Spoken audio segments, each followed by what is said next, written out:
மே 13, 2023 கர்நாடக மாநிலம் தன்னுடைய அடுத்த முதல்வர் யார் என்பதை எதிர்பார்த்து தொலைக்காட்சி திரைகளின் முன்பாக காத்து கிடந்தது. தேர்தல் முடிவில் காங்கிரஸ் கட்சி 135 தொகுதிகளில் வென்று ஆட்சியை பிடித்தது. எதிர்க்கட்சியான பாஜகவோ வெறும் 66 இடங்களில் மட்டுமே வெற்றி பெற்று இருந்தது. இந்த நேரத்தில் காங்கிரசின் இந்த மகத்தான வெற்றிக்காக கடந்த ஓராண்டாக ஓயாமல் உழைத்த ஒருவரை நோக்கி ஊடகங்களின் கவனம் திரும்பியது. அவர்தான் தற்போது காங்கிரஸ் வேட்பாளராக களமிறக்கியிருக்கும் முன்னாள் IAS அதிகாரி சசிகாந்த் செந்தில். சென்னையில் பிறந்த Sasikanth Senthil Tiruchi national institute of டெக்னாலஜியில் தனது பட்டப்படிப்பை முடித்தார். இளம் வயதில் இருந்தே IAS ஆக வேண்டும் என்ற கனவை சுமந்தபடியே பள்ளி படிப்பு மற்றும் கல்லூரி நாட்களை கடந்த சசிகாந்த் கல்லூரி முடித்தவுடன் UPSC தேர்வுக்காக தன்னை தயார்படுத்திக் கொள்ள தொடங்கினார். மிகுந்த ஆர்வத்தோடு தீவிரமாக உழைத்த சசிகாந்த் UPSC தேர்வில் இந்திய அளவில் 9வது இடத்தை பிடித்து தேர்ச்சி பெற்றார். இதைத் தொடர்ந்து 2009ஆம் ஆண்டு கர்நாடக மாநிலம் பெல்லாரியில் உதவி ஆணையராக நியமிக்கப்பட்டார். ராய்ச்சூர், சித்ரதுர்கா, தக்ஷண கன்னடா ஆகிய கர்நாடக மாவட்டங்களின் துணை ஆணையராகவும் பணியாற்றி இருக்கிறார். அந்த சமயங்களில் மிக சிறப்பாக செயல்பட்டு அந்த மாவட்டங்களில் நடந்த மணல் கொள்ளையை தடுத்து நிறுத்தியது, சட்டம் ஒழுங்கை தன் கட்டுப்பாட்டுக்குள் வைத்திருந்தது, மதவாத அமைப்புகளுக்கு கிடைத்துக் கொண்டிருந்த நிதி உதவியை தடுத்து நிறுத்தியது என்று பல முக்கியமான நடவடிக்கைகளை கையாண்டிருக்கிறார்.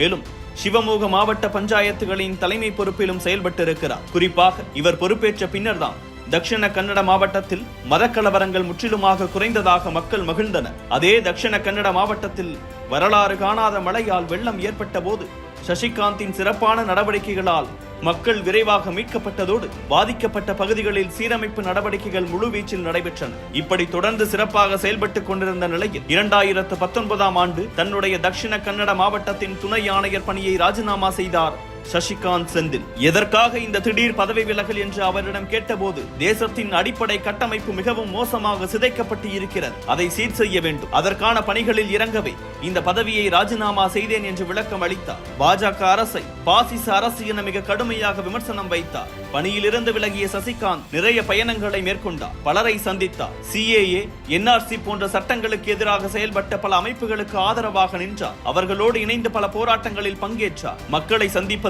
சமூக ஒற்றுமைக்காக செயல்படுவது, மதவாத சக்திகளை எதிர்ப்பது என்று செயல்பட்டு வந்த சசிகாந்த் செந்தில் 2020ஆம் ஆண்டு நவம்பர் மாதம் KS அழகிரி முன்னிலையில் தமிழ்நாடு காங்கிரஸ் கட்சியில் இணைந்தார். நான் எப்போதும் மக்கள் நலனுக்காக மட்டுமே செயல்பட்டு இருக்கிறேன், இனிவரும் நாட்களிலும் அதையே செய்வேன் என்று சொல்லி அரசியல் களத்திற்குள் நுழைந்தார் சசிகாந்த் செந்தில். தமிழ்நாடு காங்கிரஸ் கமிட்டியின் சமூக வலைதள பிரிவின் ஒருங்கிணைப்பாளராக நியமிக்கப்பட்டார். இந்நிலையில் கர்நாடகாவில் தேர்தல் களம் சூடேற தொடங்கிய சமயத்தில் பாஜக, காங்கிரஸ் என்று 2 கட்சிகளும் தேர்தலுக்கான பணிகளை முடுக்கிவிட தொடங்கின. ஆளுங்கட்சியாக இருந்த பாஜக அசால்ட்டாக இருக்க 1 வருடத்திற்கு முன்னரே தேர்தலுக்கான தங்களுடைய வேலையை தொடங்கியது காங்கிரஸ். சசிகாந்த் செந்தில் தலைமையில் கர்நாடகாவில் 3 வார் ரூம்கள் அமைக்கப்பட்டன. தேர்தல் வியூக வகுப்பாளர் சுனிலோடு இணைந்து பணியாற்ற தொடங்கினார் சசிகாந்த். 2023 தேர்தலை எதிர்நோக்கி ஓராண்டு முழுவதும் கர்நாடகாவிலேயே தங்கி பணியாற்றினார். இன்னொரு பக்கம் தேர்தல் களத்தில் தங்களுடைய வியூக வகுப்பாளராகவும் துணை பொறுப்பாளராகவும் அண்ணாமலையை நியமித்தது பாஜக. ஆரம்பத்தில் இருந்தே மக்கள் மத்தியில் பாஜகவுக்கு எதிரான மனநிலையே இருந்தது. இதை உடைக்கும் முயற்சியில் ஈடுபடாமல் காங்கிரஸை குறை சொல்வதும், அமித்ஷா, நிதின் கட்கரி, JP நட்டா, மோடி போன்ற பல தேசிய தலைவர்களை கர்நாடகாவுக்கு அழைத்து வந்து மக்களை சந்திப்பதும், காஸ்ட்லியான ரோட் ஷோக்கள் நடத்துவதுமாகவே பாஜகவின் பல தேர்தல் செயல்பாடுகள் இருந்தது. இதனை சரியாக கணித்த சுனிலும் சசிகாந்தும் தங்களுடைய வியூகத்தை அதற்கு ஏற்றார் போல வடிவமைத்தனர். காங்கிரஸ் சார்பில் திறம்பட செயல்பட்ட சசிகாந்த் மக்களின் மனநிலை என்னவாக இருக்கிறது, அவர்களுடைய அரசியல் பார்வை என்ன, தேவைகள் என்னென்ன, ஆளுங்கட்சி மீது இருக்கும் அதிருப்தி என்ன போன்ற பல விஷயங்களை சிறப்பான களப்பணியின் மூலம் தெரிந்து கொண்டார். அவற்றை மதிப்பிட்டு காங்கிரசின் தேர்தல் வியூகங்களை திட்டமிட தொடங்கினார்.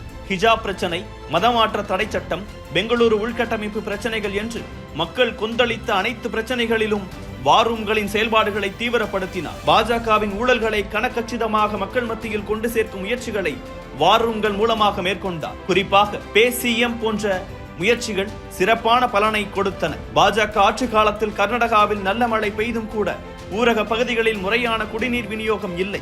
சாலைகள், மின்சார வசதிகள் என எதிலும் எந்தவித முன்னேற்றமோ மாற்றமோ இல்லை என்பதால் கிராமப்புற மக்களிடையே பாஜகவுக்கு எதிரான கொதிப்பான மனநிலையே இருந்தது. இதை நன்றாக உணர்ந்து பாஜகவின் டெவலப்மெண்ட் பாலிடிக்ஸ் பொய் என்பதை உடைத்து பேசும் வகையில் காங்கிரசின் பிரச்சாரங்களை வடிவமைத்தனர். தேர்தலில் மிக முக்கிய பங்கு வகிக்கும் கட்சியின் தேர்தல் வாக்குறுதிகளையும் மக்கள் எதிர்பார்ப்பு என்ன என்பதை புரிந்து கொண்டு மிக சிறப்பாக வடிவமைத்தார். பெண்களுக்கு இலவச பேருந்து பயணம், குடும்ப தலைவிகளுக்கு மாதந்தோறும் 2000 ரூபாய், வறுமை கோட்டுக்கு கீழ் உள்ள குடும்பங்களுக்கு 200 யூனிட் இலவச மின்சாரம், மாதந்தோறும் 10 கிலோ அரிசி, வேலையில்லா பட்டதாரி பெண்களுக்கு 2 ஆண்டுகள் வரை மாதம் 2000 ரூபாய், டிப்ளமோ படித்தவர்களுக்கு மாதம் 1500 ரூபாய் உதவித்தொகை போன்ற காங்கிரசின் தேர்தல் வாக்குறுதிகள் மக்களை மிகவும் கவர்ந்தன.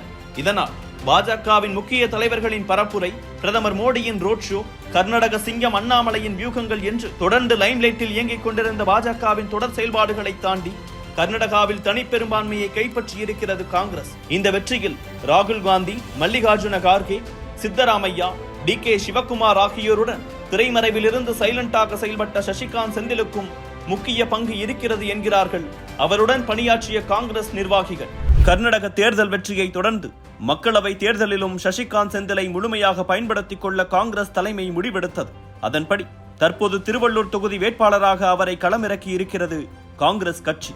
கர்நாடகாவில் காங்கிரசின் தேர்தல் வெற்றியை உறுதி செய்தவர் தன்னுடைய வெற்றிக்காக எடுக்கப் போகும் அரசியல் நகர்வுகள் என்னவாக இருக்கும் என்பதற்கான எதிர்பார்ப்பு எகிரி இருக்கிறது.